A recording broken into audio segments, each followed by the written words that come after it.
अगर बच्चों को सुधारना है तो उसको आपको एक तपस्या की तरह ही सुधारना पड़ेगा, और उसमें बच्चों का ही सुधार नहीं, माँ बाप का, पूरे घर का, पूरे माहौल का सुधार निहित होगा, तब जाकर के बच्चे सुधरेंगे।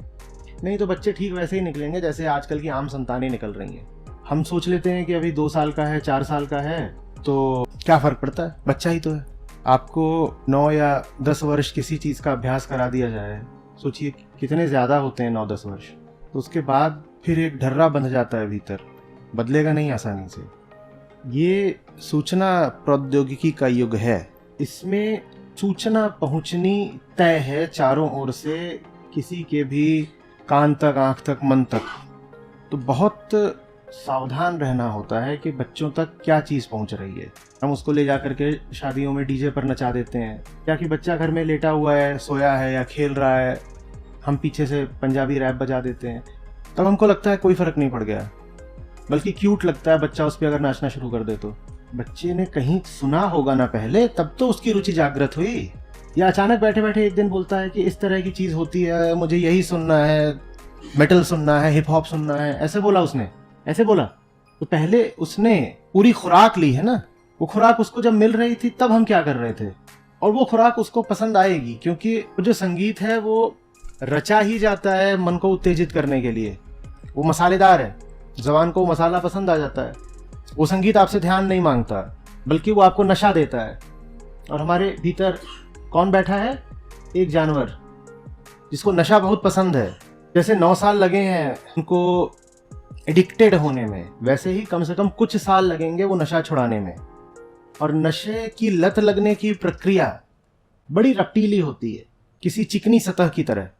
उस पर आप फिसलते हैं तो आवाज़ नहीं आ रही होती, लेकिन लत छुड़ाने की प्रक्रिया ऐसी होती है जैसे टीन की छत पे ओले बरस रहे हों, क्योंकि बहुत आगे तक चली जाएगी। अगर वो कह रहे हैं कि जो बोरिंग है वो मुझे नहीं सुनना, तो बोरिंग तो लगभग सभी ऊंची चीज़ें होती हैं, आप उनको कितना रोचक बना लोगे।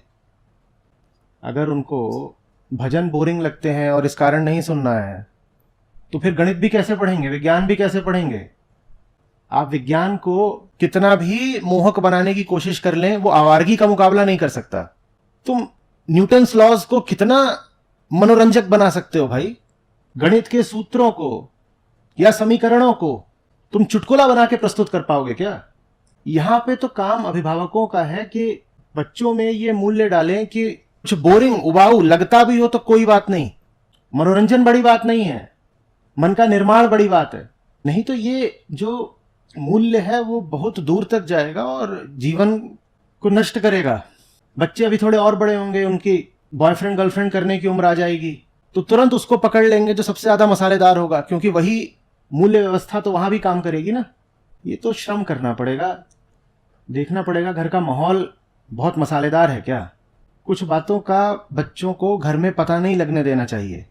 ये जो मोबाइल फोन है, ये एक बहुत बड़े गंदे नाले की तरह भी हो सकता है, जो दुनिया भर की सारी गंदगी सीधे आपके घर में उड़े ले, जिसमें से दुनिया भर का मलमूत्र आपके घर में भी नहीं, सीधे आपके मन में उड़ेला जा रहा है। और अगर अभिभावक ये नहीं देख पाते और छोटे छोटे बच्चे 6 साल 8 साल के हाथ में मोबाइल लेके घूम रहे हैं, तो फिर अब क्या कहें ऐसे घरों को। घर का माहौल समझना होगा, घर में मनोरंजन कैसे हो रहा है, घर में उत्सव कैसे मनाए जा रहे हैं, घर में दोस्त यार रिश्तेदार कैसे आ रहे हैं, आप किन जगहों पे बच्चों को घुमाने फिराने ले जा रहे हैं। हम बच्चे का आकार छोटा देख करके ना उसको महत्व भी छोटा ही देने लगते हैं। हमको लगता है इसको क्या समझ में आ रहा होगा, उसका आकार छोटा है, उसके मन की उत्सुकता बहुत बड़ी है। आप में तो कोई उत्सुकता नहीं होती, बच्चे में प्रगाढ़ होती है उत्सुकता। मैं क्यों बार बार कहता हूं कि इतना हम अन्याय करते हैं बच्चों के साथ, हमें पता ही नहीं होता है, हम अपने बारे में कुछ नहीं जानते, बच्चों के बारे में क्या पता होगा। आप ये नहीं कह सकते कि मैं तो उन्हीं शादियों में जाकर के वैसे ही नाचूंगा जैसे नाचता हूं, लेकिन बच्चे मेरे बड़े शुद्ध संस्कारी निकल जाएं, निकल ही नहीं सकते। आप ये नहीं कह सकते कि आप टीवी पर वही सब कार्यक्रम देखते रहेंगे जो देखते हैं और बच्चे साफ सुथरे रहें ना। आप देख रहे हैं माने कौन देख रहा है? आपके बच्चे देख रहे हैं। इनकी उम्र कम है, इनकी समझ कम है, लेकिन पहले की अपेक्षा इनकी जेब में पैसा बहुत है, और ये माँ बाप के लाडले हैं, पापा के पूत हैं या पापा की परी हैं। अब दिमाग से आधा और जेब से पूरा ग्राहक किसी भी दुकानदार का हसीन सपना होता है। कोई तो ऐसा मिले जिसका खोपड़ा खाली और जेब भरी हो। किसी को नशा कराना ज्यादा आसान है, नशा छुड़ाना? किसी को किसी भी बुराई में धकेलना ज्यादा आसान है या बाहर खींचना? मनोरंजन के माध्यम से मन को जितना खराब किया जा सकता है करा जा रहा है।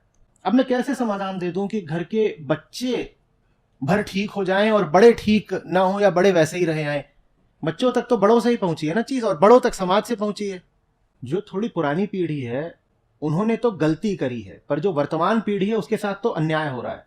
ये मनोरंजन का ऐसा युग है कि जो आपको मनोरंजन दे रहा है वही बाप बन गया है, वही गुरु बन गया है, वही भगवान बन गया है। आप व्यर्थ ही अपने आप को माँ बाप मानते रह जाते हैं। उनके माँ बाप अब कोई और बन चुके हैं, वो किसी और की औलादे हैं। अब बाप का क्या मतलब होता है? बेटा जिसके जैसा हो।